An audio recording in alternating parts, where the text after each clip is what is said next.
ஆண்டிப்பட்டி ஆட்டுச்சந்தையில் விசேஷ நாட்கள் இல்லாத காரணத்தால் இன்று நடைபெற்ற ஆட்டுச்சந்தையில் ஆடுகள் விற்பனை மிகவும் மந்தமாக நடைபெற்றது. தேனி மாவட்டம் ஆண்டிப்பட்டி பேரூராட்சிக்குட்பட்ட சந்தைப்பேட்டை பகுதியில் வாரந்தோறும் திங்கட்கிழமை காலை ஆட்டுச்சந்தை நடைபெறுகிறது.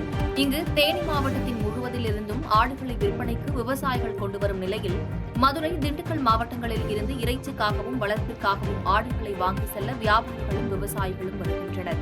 இந்நிலையில் ஆனி மாதத்தில் விசேஷ நாட்கள், கோவில் திருவிழாக்கள் அதிகமாக இல்லாத காரணத்தால் இன்று நடைபெற்ற ஆட்டுச்சந்தையில் ஆடுகள் வியாபாரம் மந்தமாக நடைபெற்றது. இதனால் இறைச்சிக்கான ஆடுகளை கொண்டு வந்த விவசாயிகள் ஏமாற்றமடைந்தனர்.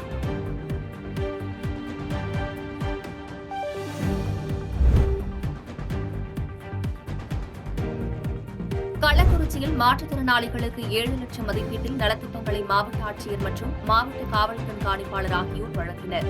கள்ளக்குறிச்சி மாவட்ட ஆட்சியர் அலுவலக வளாகத்தில் மாற்றுத்திறனாளி நலத்துறை சார்பாக மாவட்ட ஆட்சியர் MS பிரசாந்த் மற்றும் மாவட்ட காவல் கண்காணிப்பாளர் ரஜத் சதுர்வேதி ஆகியோர் ரூபாய் 1,05,000 மதிப்பிலான நியூ மோஷன் எனப்படும் பேட்டரியால் இயங்கும் நவீன சக்கர நாற்காலிகளை 4 மாற்றுத்திறனாளிகளுக்கு வழங்கினர்.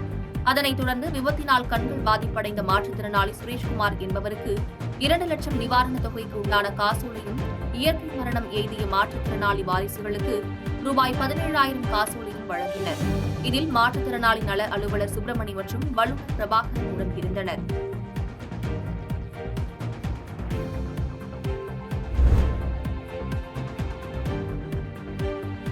தரங்கம்பாடி அருகே பழமை வாய்ந்த மருத்துவதி அம்பிகா சமேத மிருகண்டேஸ்வர சுவாமி மார்க்கண்டேயர் கோவிலில் 30 ஆண்டுகளுக்கு பிறகு கும்பாபிஷேகம் விமர்சையாக நடைபெற்றது.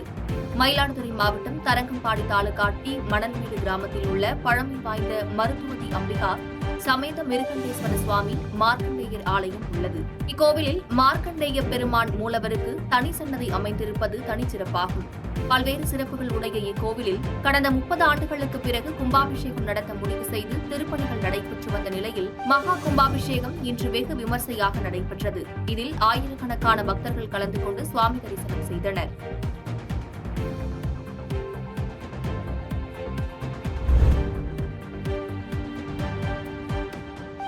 காஞ்சிபுரம் மாநகராட்சிக்கு உட்பட்ட தும்பவனம் அருணாச்சலம் தெருவில் சுகாதார சீர்கேட்டினை கண்டித்து அப்பகுதி மக்கள் மாஸ்க் அணிந்து போராட்டத்தில் ஈடுபட்டனர். காஞ்சிபுரம் மாநகராட்சியின் முக்கிய பகுதியாக விளங்கும் ரயில்வே சாலை ராஜாஜி காய்கறி சந்தையை ஒட்டி அமைந்துள்ள பகுதி தும்பவனம் அருணாச்சலம் தெரு.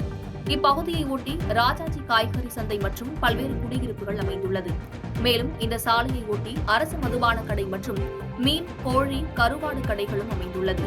பல ஆண்டுகளாக இப்பகுதியில் இந்த கடைகளால் சுகாதார சீர்கேடும், அரசு மதுபான கடைகளால் பெண்களுக்கு அச்சம் ஏற்படும் நிலையில் மழைக்காலங்களில் அங்குள்ள பாதாள சாக்கடைகள் அடைப்பு ஏற்பட்டு நீர் வெளியேறி மக்கள் நடமாட முடியாத அளவிற்கு உள்ளதால் பலமுறை அப்பகுதியில் போராட்டம் நடத்தியுள்ளனர். இதுகுறித்து மாநகராட்சி அலுவலருக்கு தெரிவித்தும் எந்தவொரு நடவடிக்கையும் எடுக்கவில்லை என அப்பகுதி மக்கள் சாலை சந்திப்பில் திடீர் போராட்டத்தில் ஈடுபட்டனர்.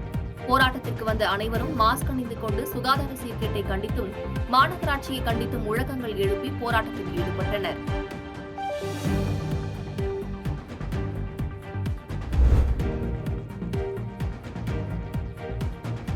ஓமலூர் அருகே கிராம ஊராட்சியின் குப்பை அள்ளும் பேட்டரி வண்டிகளில் இருந்த 4 பேட்டரிகளை மர்ம நபர்கள் திருடி சென்றது பரபரப்பு ஏற்பட்டுள்ளது. சேலம் மாவட்டம் ஓமலூர் அருகே மாரமங்கலம் கிராம ஊராட்சி உள்ளது. இந்த ஊராட்சியில் சேகரிக்கப்படும் குப்பைகளை அள்ளி செல்ல பேட்டரியால் இயங்கும் குப்பை வண்டிகள் 6 இயக்கப்பட்டிருந்தது. இந்த வண்டிகளை இரவு நேரத்தில் ஊராட்சி அலுவலகத்தின் முன்பாக நிறுத்தி வைப்பது வழக்கம். இந்த நிலையில் இரவு நேரத்தில் அங்கு நிறுத்தி வைக்கப்பட்டிருந்த 4 பேட்டரி வாகனங்களில் இருந்த பேட்டரிகள் திருடப்பட்டுள்ளது. திருடப்பட்ட பேட்டரிகள் சுமார் 3,20,000 மதிப்பு என்று கூறப்படும் நிலையில் திருட்டு குறித்து வழக்கு பதிவு செய்துள்ள போலீசார் விரைவில் திருடர்களை பிடித்து பேட்டரிகளை மீட்டுக் கொடுப்பதாக உறுதியளித்துள்ளனர். பேட்டரி திருட்டால் வாகனத்தை இயக்க முடியாத நிலையில் தூய்மை பணியாளர்கள் தள்ளுவண்டியில் குப்பைகளை சேகரித்து வருகின்றனர்.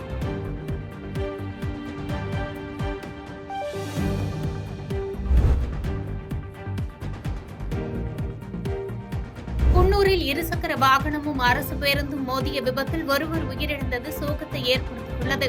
நீலகிரி மாவட்டம் மேல்குன்னூர் டானிங்டன் பகுதியைச் சேர்ந்தவர் சுரேந்தர். இவருக்கு ரேகா என்ற மனைவி உள்ளார். இந்த நிலையில் சுரேந்தர் மேல்குன்னூர் பகுதியில் இருசக்கர வாகனத்தில் சென்றுள்ளார். அப்போது எதிரே பில்லிக்கம்பி பகுதிக்கு சென்று கொண்டிருந்த அரசு பேருந்தின் மீது சுரேந்தர் ஓட்டி வந்த இருசக்கர வாகனம் மோதியதில் சுரேந்தர் தலை நசுங்கி சம்பவ இடத்திலேயே பரிதாபமாக உயிரிழந்தார். தகவல் அறிந்த மேல்குன்னூர் காவல்துறையினர் சுரேந்தரின் சடலத்தை மீட்டு பிரேத பரிசோதனைக்காக குன்னூர் அரசு மருத்துவமனைக்கு அனுப்பி வைத்தனர். மேலும் விபத்து குறித்து மேல்குன்னூர் காவல்துறையினர் விசாரணை மேற்கொண்டு வருகின்றனர்.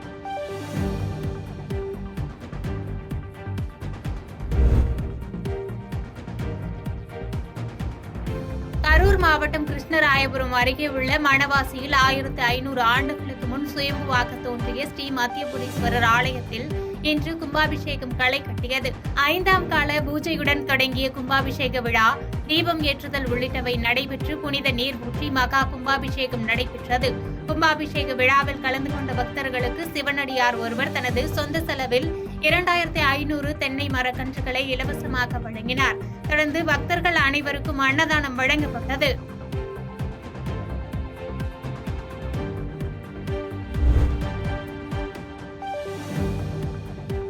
பாரூர் பெரிய ஏரியிலிருந்து முதல் போக பாசனத்திற்காக மாவட்ட ஆட்சித்தலைவர் இன்று தண்ணீரை திறந்து வைத்தார். கிருஷ்ணகிரி மாவட்டம் போச்சம்பள்ளி அடுத்த பாரூர் பெரிய ஏரியிலிருந்து கிழக்கு மற்றும் மேற்கு பிரதான கால்வாய்களில் முதல் போக பாசனத்திற்காக தண்ணீரை மாவட்ட ஆட்சித்தலைவர் KM சரையு இன்று திறந்து வைத்தார். இதுகுறித்து கூறிய மாவட்ட ஆட்சித்தலைவர் KM சரையு, போச்சம்பள்ளி வட்டத்தில் உள்ள பாரூர், அரசம்பட்டி, கோட்டப்பட்டி, கீழ்குப்பம், ஜிங்கல், கதிரம்பட்டி, தாதம்பட்டி ஆகிய 7 கிராமங்களை சார்ந்த நிலங்கள் நேரடியாகவும் மறைமுகமாகவும் பாசன வசதி பெறுகிறது என்றும், கிழக்கு மேற்கு பிரதான கால்வாய் மூலம் மொத்தம் 2397 42 ஏக்கர் நிலங்கள் பாசன வசதி பெறுகிறது என்று தெரிவித்தார்.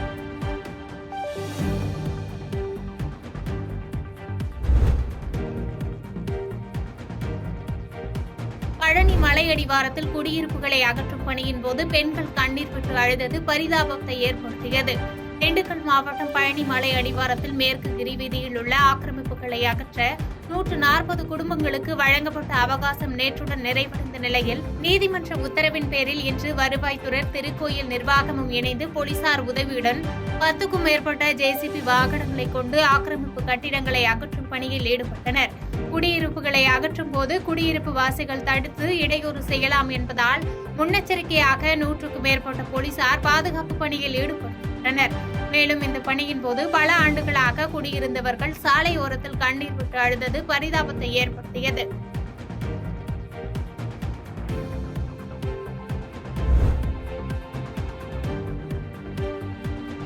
ஸ்ரீபெரும்புதூர் அருகே தேங்கி நிற்கும் கழிவுநீரால் அவதியடைந்து வரும் பொதுமக்கள் நடவடிக்கை எடுக்க மாவட்ட நிர்வாகத்திற்கு கோரிக்கை வைத்துள்ளனர். காஞ்சிபுரம் மாவட்டம் ஸ்ரீபெரும்புதூர் ஒன்றியத்திற்குட்பட்ட பன்ருட்டி ஊராட்சிகள் முறையான கால்வாய் வசதிகள் இல்லாததால் கழிவுநீர் குடியிருப்புகளில் தேங்கி துர்நாற்றம் வீசி வருகிறது. இதனால் அப்பகுதியில் உள்ள மக்கள் பல்வேறு இன்னல்களை சந்தித்து வருவதோடு பல்வேறு நோய்களால் அவதிப்பட்டு வருகின்றனர். இந்த சுகாதார சீர்கேடு குறித்து ஊராட்சி மன்ற தலைவரிடம் முறையிட்டும் நடவடிக்கை இல்லை என்று வேதனை தெரிவிக்கும் அப்பகுதி மக்கள் இதுகுறித்து மாவட்ட நிர்வாகம் உரிய நடவடிக்கை எடுக்க கோரிக்கை வைத்துள்ளனர். பாதகம் செய்பவரை கண்டால் நாம் பயங்கொள்ளலாகாது பாப்பா, மோதி மிதித்து விடு பாப்பா, அவர் முகத்தில் உமிழ்ந்து விடு பாப்பா.